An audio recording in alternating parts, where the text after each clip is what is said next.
to travel to Nunavut? Yep, and I've come to an expert like you for advice and questions on where to travel in Nunavut and what I need to prepare for. Alright, let's go. Okay, let's take care of some of your general information questions about Nunavut. The territory has a really low population of around 36,000 people, despite the fact that it's the biggest territory of Canada, and even bigger than the biggest province of Canada. Around 84% of its population is Inuit, and half the population is children or teens. So you can tell it's a pretty young society. So, what languages are spoken in Nunavut? And what do I need to know to communicate with others there? The languages spoken are the Inuit language, Inuktitut, English, and French. 83% of the population speak Inuktitut, but you don't need to know how to speak the language to communicate with others. Just English and French is fine. Where do I start though? The most popular place in Nunavut, and the place where your journey should begin and end. The capital, Iqaluit. Make this place your checkpoint, because after your journey, you'll want to come back here to enjoy the luxurious tour of the city to end your trip on. If your plan is to travel across Nunavut, you should save Iqaluit for last. Travel to other places first and then come back to Iqaluit, because this place is where your souvenir shopping will go down. Trust me, you don't want to be carrying your purchases across the territory. Alright, first stop, NUNAVUT, the city of seagulls. What? How are seagulls there and how are they alive? Well, yeah, it's a cold climate, but the birds have feathers, you know. They're not human. The place is near a cliffside that has a lot of seabirds, most of whom are born in June. There's more members in each wildlife species that lives there than there are humans there. The place has beautiful scenery though, Arctic tundras and gorgeous inlets. It's all pretty. I know it doesn't sound so relaxing, but it's really worth it for the scenery. If that's still not the thing for you, and you just want to have fun, summer's the right time to be here, with perfect weather for fishing, kayaking, ATV riding, and bird watching. Isn't there any other wildlife there besides seagulls?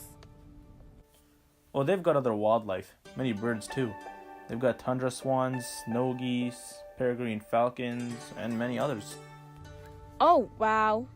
I want to see some falcons.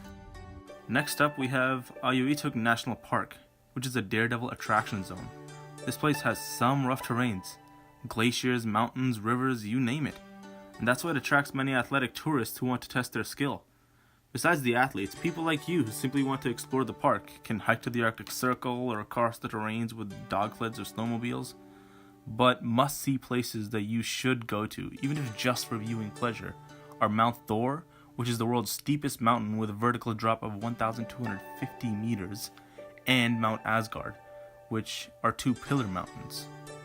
Alright, next stop we have Sirmilik National Park, and this place has quite the variety in wildlife. It's a haven for animal lovers. There's caribou, narwhals, ringed seals, killer whales, polar bears, you name it.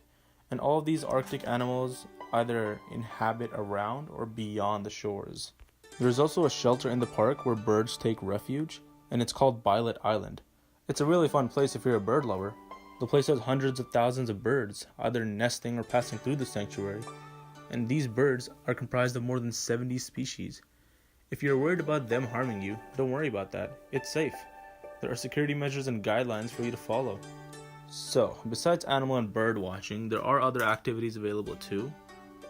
There is a little bit of an overlap of activities and attractions in a few of the tourism recommendations because of Nunavut's cold climate. But each of those tourism spots has at least one unique activity for tourists to take part in. So, Sirmilik National Park has activities ranging from mountain climbing to touring by skiing, sea kayaking, and going sightseeing at the flow edge. And the flow edge is basically a shore where ice lands connect to open water. And lastly, if you're a history person, there are some archaeological sites open to tourism. Oh man, that's a lot of details. Seems like a more busy place than it should be. I mean, yeah, relatively speaking, this is a big stereotype about Nunavut, that there's nothing to do there. And I wouldn't really call the territory busy, nor barren. It's just that the place is brimming with creativity, people that have a knack for finding things to do. And they're so connected to the environments that they live in that it almost seems like they're landmarks or theme parks. Alright, next up we have Somerset Island, another island filled with wildlife and accommodations that'll make your trip easier and more enjoyable.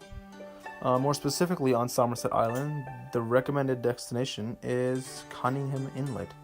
If you love beluga whales, don't go to Ontario's Marineland. Go here, okay?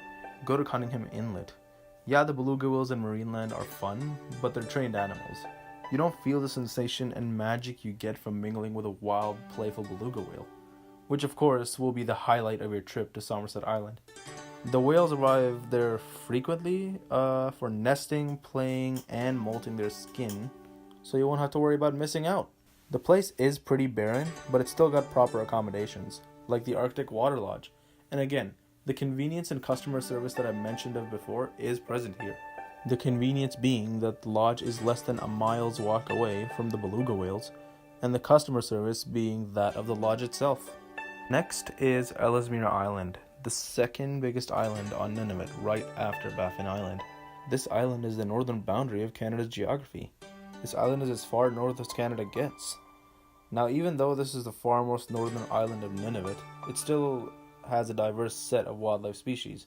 But the cold climate and remote lands still means that there aren't many animals there, regardless of the diversity of species. It has muskox, caribou, wolves, lemmings, and, of course, polar bears. But if you get the opportunity, the memory of a lifetime you'll make on this island is the journey to the North Pole. The journey can either be attempted by snowmobiling and kayaking, or walking and kayaking if you're a daredevil. And it is a long but magical journey, 720 kilometers away from the island. By the way, the island has 24-hour daylight. But your arrival at the North Pole will not disappoint, because the amazing Northern Lights scenery is worth the effort. Next up, there's Pond Inlet. Plain and simple, you're going there for the narwhals which inhabit the flow edge, which, as I mentioned before, is the shore that connects the icelands to the open water. More wildlife inhabits this place in the summer, mostly coming from the open water.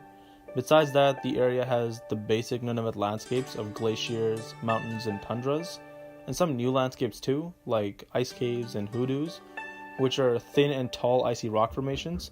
They're like chimneys. And of course, with your basic Nunavut landscapes, there are the basic Nunavut activities. So your trip's almost over. And your last stop is Iqaluit.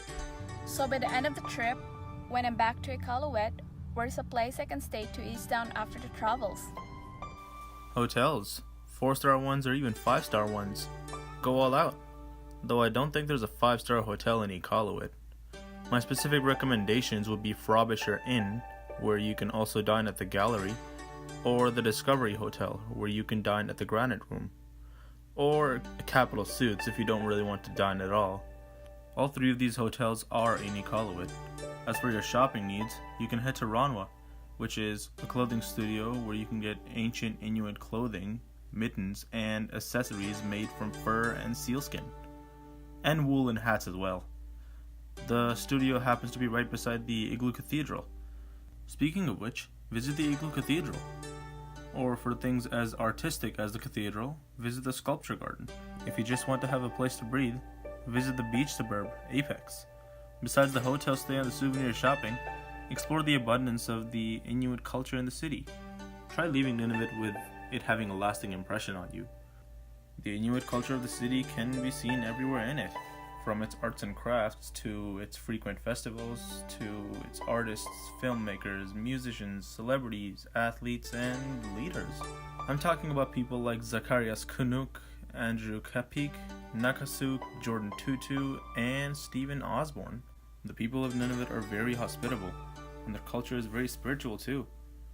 I think you'll like Nunavut. Yeah, I will. Thanks for the insight. Time to travel, I guess.